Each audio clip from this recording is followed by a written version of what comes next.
Hello again, you're joining us on this edition of Business at 9 and we're tracking the aviation sector very closely and I'll talk to you about an aircraft maker in a moment. But before that, let's talk about an operator, Akasa Air, which has signed agreements, we understand, with marquee investors to infuse fresh capital into the company and they're trying to fuel their growth plans with it. My colleague Sameer Dixit is joining us from Delhi to tell us more about Akasa Air. So what kind of fund infusion are we talking about over here and who's infusing the funds, Sameer? Significant development related to Akasa Air. In an effort to infuse fresh capital in Akasa Air, in the airline, Akasa Air has brought marquee investors on board the airline and has signed investment agreement. The investors include Premji Invest, which is the global investment arm of Azim Premji, Claypond Capital, the investment office of Dr. Ranjan Pai, and 361 Asset. In addition to this, Jhunjhunwala family has also committed to an additional capital infusion in the airline. Now, all this investment, the entire process, it has to go through a regulatory process. And that is the reason that Akasa Air has yet not disclosed the exact quantum of the investment. The airline, in an official statement, has said that since it has to go through the regulatory process and thereafter, after the process is completed, then only they will be able to disclose the exact quantum of the investment that the airline has attracted. But yes, they have said that the entire fund infusion exercise will propel the growth of Akasa Air. Now, Akasa Air has got an ambitious plan to become one of the top 30 airlines globally by the end of this decade. And for that purpose, they will be utilizing this amount, the investment that they are going to raise, to not just fuel their international expansion plan, not just to have a very strong presence on the domestic sector as well. In addition to this, we have seen that Akasa Air has placed aircraft order of more than 200 aircraft. They have recently placed order with Boeing. So with this sort of fund infusion, they are looking to meet up all their challenges, their fund requirement, and they will be utilizing the fund to fuel their growth plans, the international expansion as well. And that's a significant development related to Akasa Air. Sameer Dixit, thanks very much for filling us in and we'll see exactly how higher they fly, how much higher after this kind of fund infusion takes place. But meanwhile, we are telling you about Boeing India. And the South Asian President, Salil Gupte, has been in conversation with us about their India expansion plans, also expectations from the Indian market and what all is required to meet the kind of demand that's emerging from the Indian aviation sector. This is what he told us.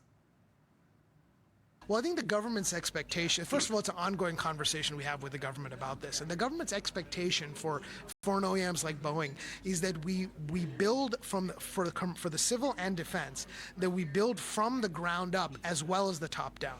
So top down, for example, in defense, you have Make in India programs where it is part of participating on that program. If you're going to sell an aircraft to India in defense, in some programs they require that you make the aircraft in India for assembly. That is not a negotiable, that is a requirement.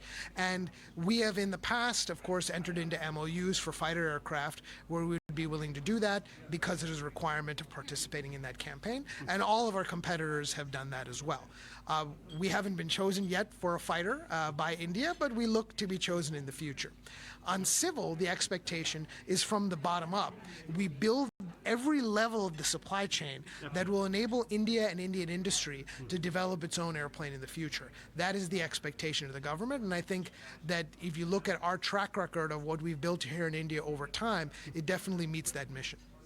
Now talking about the delivery schedule, the kind of challenge that Boeing has been facing in globally.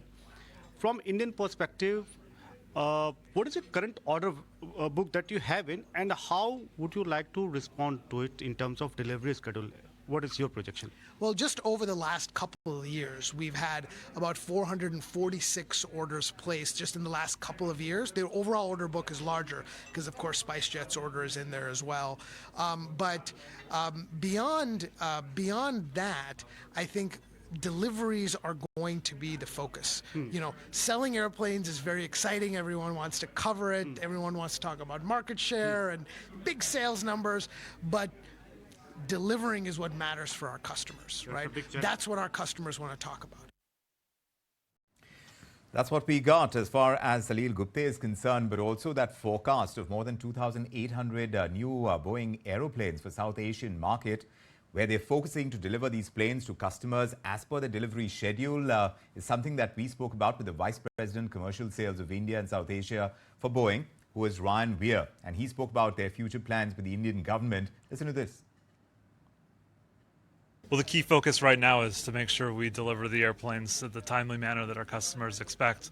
And then as we look forward, we see the market here in South Asia and India to be about 2,800 airplanes, for roughly 370 of those to be wide-body airplanes. And we're just excited about that growth. That remains almost a quadruple of the number of airplanes that are currently flying today. And we're very excited about our prospects here in India, for not just for Boeing, but for the industry as a whole. Also, what we understand that you're looking at the airlines, the aircraft that they are already using, they can upgrade to enhance the overall capacity and even in terms of sustainability as well. From that angle, from that perspective, what the Boeing is looking at? Well, I think working with the supply chain to enable all aspects of what the airlines rely on, and that's not only delivering new airplanes, but then supporting the airlines they have today. Airlines differentiate themselves by the seats in their cabin and the service they provide. So making sure that they can refresh that through time is an important part of what we do here in India, and it's been problematic just from the sense of the overall constrained supply chain we have. In addition to this, the kind of overall the freight segment, that you see, the steep rise in the e-commerce segment, the Make in India push that government is looking at, what sort of scope and the opportunities it makes it for Boeing? Well, certainly a big. So we don't have a lot of dedicated freighter airplanes in India. Through time, we see a rapid growth. I think by the end of our 20-year period, we're expecting over 80 freighters in the market. That will be a combination of production, dedicated freighters, and converted. So with that, we get an idea of the growth possibilities in the Indian aviation sector. Now let's talk about Zomato, which is ready to undergo a name change. The company's stock ticker name is going to change to Eternal from Zomato. My colleague Sumita Karir has been tracking this news for us, and earlier today she sent us this report from Delhi. Food tech major Zomato has changed its name from Zomato Limited to Eternal Limited, and the company has communicated in a stock filing. Now remember, the company has been using the name Eternal internally within the company for nearly 2 years now, but today they communicated the same. In fact, the company has also communicated that they've gotten the approval of the board of directors. Now shareholder approval is awaited. In fact, in the stock filing, the company says, and I quote, "When we acquired Blinkit, we started using Eternal instead of Zomato internally to distinguish between the company and the brand or the app. We thought that we would publicly rename the company to Eternal the day something beyond Zomato became a significant driver of our future. Today with Blinkit, I feel we are there. We would like to rename Zomato Limited, the company, not the brand or the app, to Eternal Limited." So just to be sure and just to reiterate the same, Zomato says that they would like to rename Zomato Limited, that is the company, to Eternal, and it's not the app or other brand. And now the business, which is called Eternal Limited, it will encompass all of Zomato's businesses, that is Blinkit, Hyperpure, District, and of course other food delivery.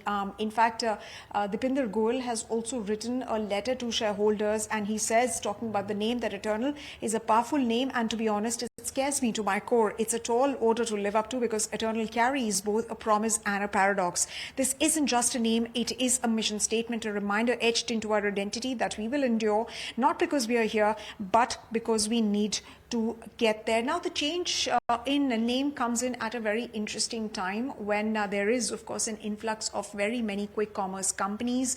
There is intensifying competition in the delivery space as well. So the new change, name change, will get reflected on the stock ticker.